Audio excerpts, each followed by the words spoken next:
Ayoko gozaimasu. Ohayo gozaimasu. Mukhang wala na naman sa mood si manager. Bakit kaya? Pagod siguro.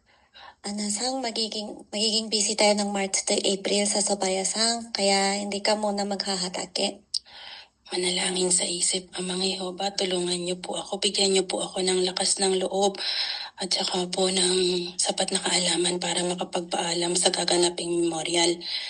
Manager, maraming salamat po. Buti po nabanggit niyo. Bakit? May lakad ka ba nun?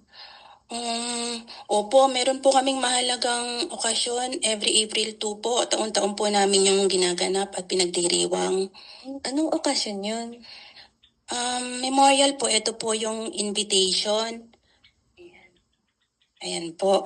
Meron din po ditong short video clip. Okay lang po bang i-play natin? O sige.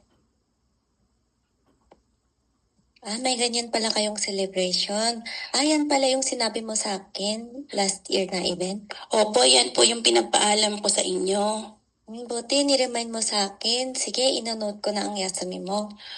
Opo, ito po kasi yung bilin ni Jesus sa mga alagad niya dito po sa Lucas 22:19, sa last part po ng Bible.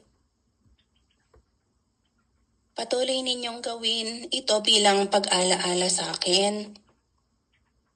O sige, yan pala ang mahalagang celebration nyo. Since naipagpaalam mo naman, okay. Alam niyo po ba, invited po ang lahat, pati po yung mga Japanese, wala po itong bayad.